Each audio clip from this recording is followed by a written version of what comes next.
Chapter 9. Poo Patrol, Goldfish and Ninja Tortoises. Monday mornings involve a lot of running, arm waving, shrieking and crying. It's one of the days Mum works at the vet's and the only day Dad doesn't work from home. So getting me to school, Lolly to nursery and them to work can be a bit of a challenge. For them anyway. I usually just kick about in my room, avoiding all of the above until it's time for breakfast. But that was before Flicker. On my first school day since the baby dragon had arrived, I was more panicked than Mum and Dad combined. My first job was Poo Patrol. I'd already learned the best way to deal with Flicker's poos was with a pair of oven gloves and a water pistol, just in case any had dried out to the point of detonation. Then I used one of Lolly's little plastic spades from last year's holiday at the beach to shovel them up and drop them down the toilet. Quick wash of the spade in the sink, and the worst job was done.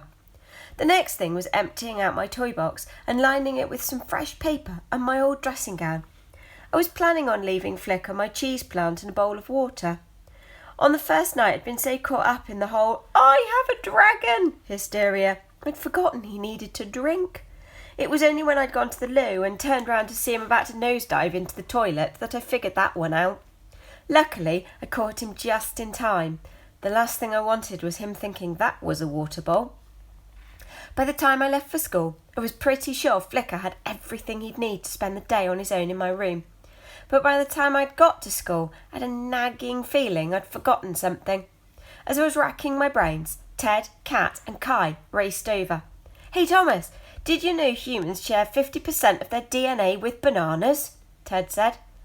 I didn't. "And they're herbs too, you know." "Humans? Bananas! They're herbs, not fruit."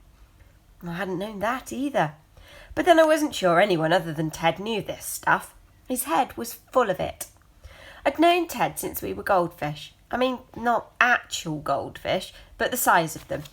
When our mums found out they were pregnant, they went to this class where you find out what to do with babies. I've no idea what they learned, but I think it had something to do with llamas. That's where we met. They met, and so that's when Ted and I first met. Although being squished inside our mums' tums meant our first play dates were a little limited. We were even due to arrive on the same day, which would have been pretty cool really, as we'd have the same birthday. But Ted went and barged his way out early, so he was a full 2 weeks, with no best mate, which kind of serves him right. Kat and Kai we met on our first day at school. They're twins.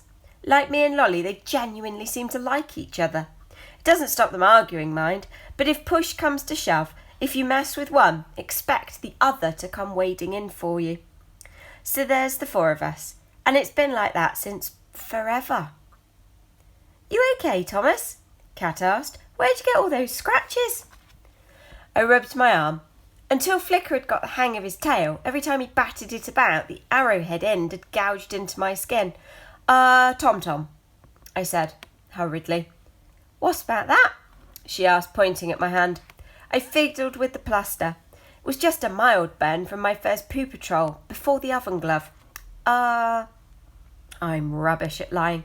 I panic, and my overactive imagination gets involved. For some reason, right then, Nana's tortoise, Jacko, popped into my head.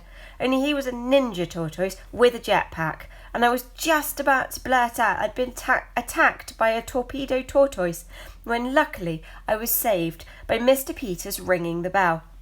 I lunged for the door, just managing to get in front of Liam, I rule the universe, Watson. "Oi!" he wailed. "Sir, Thomas just elbowed me." I'd actually just brushed his arm with the tip of my littlest finger, but Liam's not one to bother with details. Without hanging back to see if Sir was going to call me back, I ducked inside and made for our classroom.